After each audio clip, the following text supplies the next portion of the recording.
Bum bum bum bum bum bum bum bum bum bum bum bum.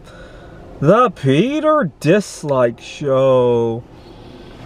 Bum bum bum bum bum bum bum. So today, Friday, marks my third week of being more methodical and eating slowly, and I'm not shy about having to excuse myself in order to have more time to eat slowly. And actually, these last couple of days, it's kind of interesting. I noticed two interesting things that have happened ever since I started eating my meals a little bit slowly, and one of them you might have noticed in my videos. I find I have a whole lot more patience, not just with food, but with my work. I'm a tutor, and sometimes students can drive me nuts. You got elementary school students who don't know boundaries. They want to talk to me about inappropriate subjects, and in the past, I've gotten into trouble with this. Sometimes I just want the lesson to go on, so I'll indulge them in the subject just so we can get on with the lesson.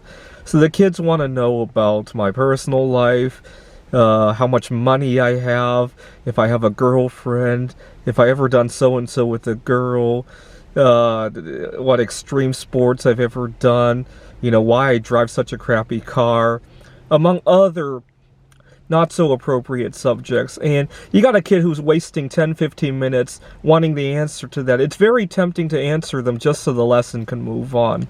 It really is. I've gotten into a lot of trouble over stuff like that. But ever since I started slowing down my meals, I noticed that, hey, if a meal can be slowed down, so can these inconvenient situations with the kids. If we waste 20 minutes to convince the kids to behave, life doesn't have to move on the fast lane all the time, right?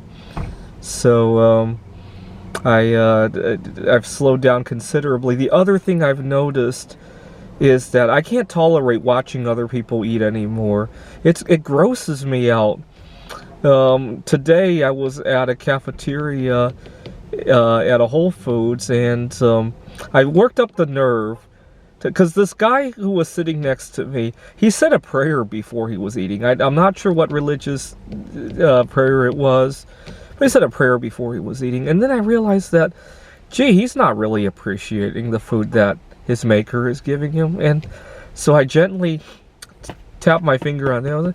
No rush here. The food won't leave you. It'll be here with you. And he didn't respond to that, but I think he kind of picked up the message after I said it to him. And some people might say it's none of your business. It kind of is my business, because by eating fast, you're setting the expectation that everybody can be expected to eat like that. And so it makes a societal impact. That's why so many people have rushed lives that don't allow for eating fast, right? They say vote with your dollars. The truth is, every action you take is a vote on how you want this society to operate. So it is my business to encourage people to vote responsibly, just like you would encourage it in other elections, right? Life is one giant election, if you will, right? All right. That's my sermon for today. I noticed that by slowing down my eating pace and my life pace, I've been taking another break from making the Bismuth art. The truth is, I still have a lot to sell anyway. I find that it makes me a lot more tolerable to a lot of other things, and not everything has to move in the fast lane. This is the Peter Dislike Show. Bum, bum, bum, bum. Bum, bum, bum, bum, bum, bum, bum, bum. The Peter Dislike Show. Bum, bum, bum, bum, bum, bum, bum.